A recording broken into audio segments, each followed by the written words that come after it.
আজকে খুব সাধারণভাবে তৈরি করলার রেসিপি নিয়ে চলে এসেছি, যেটা গরম ভাতের সাথে জমে যাবে।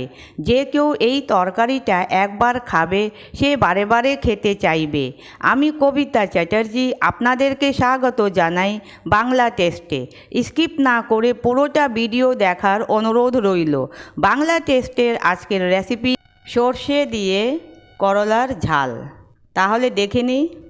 এখানে আমি 250 করলা নিয়েছি, আর এই করলাগুলিকে কেটে নিয়ে আবার আপনাদের সামনে আসছি। এই যে আমার করলা কাটা হয়ে গেছে। এখন এই করলাটাকে আমি ভালো করে জল দিয়ে পরিষ্কার করে ধুয়ে নেব। এই যে আমি এখানে জল দিয়ে ভালো করে পরিষ্কার করে ধুচ্ছি করলাগুলিকে। করলা ধোয়া হয়ে গেছে। এখন আমি এই করলার মধ্যে একটু লবণ দেব। লবণ দিয়ে করলাটাকে মাখিয়ে রাখবো। তাতে কি হবে, করলা থেকে জল উঠবে, আর ওই তেতো যে থাকে করলা মধ্যে, সেই করলার তেতো ভাগটা অনেকটাই কেটে যায়। করলা মধ্যে লবণটা ভালো করে মাখিয়ে প্রায় আধা ঘন্টার জন্য ঢেকে রেখে দেব। এই যে এখন ঢেকে রেখে দেব। এখানে একটা পেস্ট তৈরি করে নেব। তার জন্যে নিয়েছি হাফ চামচ কালা সর্ষে, আর সাদা সর্ষে নিয়েছি 1 চামচ, আর 2টো কাঁচা লঙ্কা। এই যে আমার পেস্ট তৈরি হয়ে গেছে খুব মিহিভাবে। এখন দেখি করলাগুলি থেকে কতটা জল বেরিয়েছে। এই যে এইভাবে সবগুলি করলা থেকে হাত দিয়ে চিপে চিপে জল বের করে নেব। এদিকে তেল গরম হয়ে গেছে। এখন তেলে করলাগুলিকে ছেড়ে দিয়েছি, ফ্রাই করে নেব।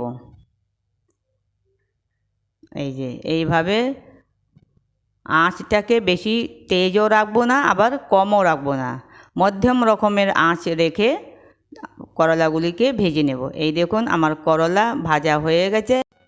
এখন দিয়ে দিচ্ছি ওই সর্ষের পেস্টটা। এই দেখুন কি সুন্দর। এখন করলার সাথে ভালো করে মিক্স করে দিচ্ছি। মিক্স করার পরে গরম জল আন্দাজ করে দিয়ে দেব। যতটা আপনারা রাখতে চান। অমনি এই ঝালের তো একটু গ্রেভিটা বেশ ঘন ঘন হবে, তাই ভাল লাগে। লবণ আন্দাজ করে দিয়ে দিয়েছি, একটা ঢাকা দিয়ে দিয়েছি। এখন দেখুন ঢাকাটা খুলে দেখছি, খুব সুন্দর করলাটা সেদ্ধ হয়ে গেছে।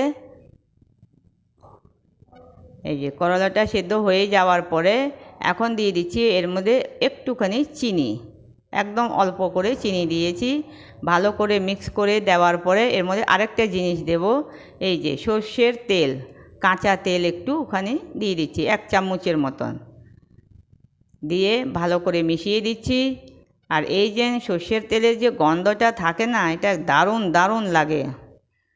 এই দেখুন আমি সার্ভ করে নিয়েছি, কি সুন্দর দেখা যাচ্ছে।